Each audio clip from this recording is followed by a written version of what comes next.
Հանձնարարական համար 13 Զեկուցել Արզումանյան փողոցի համար 10 և համար 17 հասցեներում գտնվող վթարային շենքերի փոխարեն նոր շենքեր կառուցելու և վթարային շենքերի բնակիչներին նոր բնակարաններով ապահովելու ծրագրի մասին։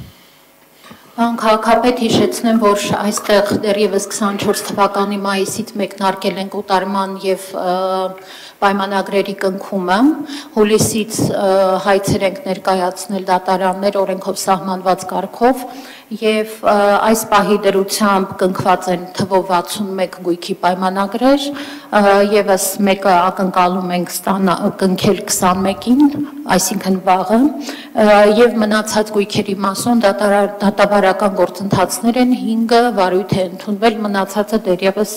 մերժվել են, հայցադիմումները վարույթ չեն ընդունվել։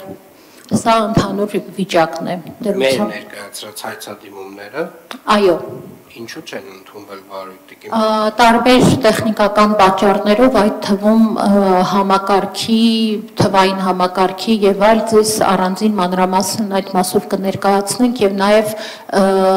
այս իրավիճակը պաշտոնապես գրել ենք պատկան գերատեսչություններ, որպեսզի համակարգի հետ կապված որոշակի միջոցառումներ ձեռնարկվեն։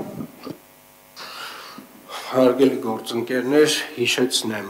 Արզումանյան 10 և 17 շենքերի հետ կապված երկուսն էլ 4-րդ կարգի վթարային շենքեր են։ Երևանի քաղաքապետարանը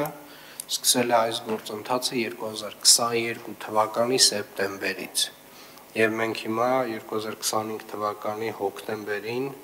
շարունակում ենք քննարկել, որ որոշ մարդիկ այնուամենայնիվ չեն գիտակցում, որ ապրում են 4-րդ կարգի վթարային շենքում և որ շենքը կարող է փլուզվել և Երևանի քաղաքապետարանը այստեղ ուղիղ պարտավորություն և պարտականություն չունի։ Հատուկ ուզում եմ շեշտել, սա մենք անում ենք, որովհետև հասկանում ենք, որ մարդկանց անվտանգությունը ամենից վեր է, բայց կան բնակիչներ, ովքեր որ հաստատի 0 արժեք ունեցող իրենց գույքը, 0 դրամ արժի, 4-րդ կարգի վթարային շենքում յուրաքանչյուր բնակարան, յուրաքանչյուր հասարակական տարածք, հարգելի գործընկերներ, սիրելի երևանցիներ, սիրելի Արզումանյան 10 և 17 շենքերի բնակիչներ,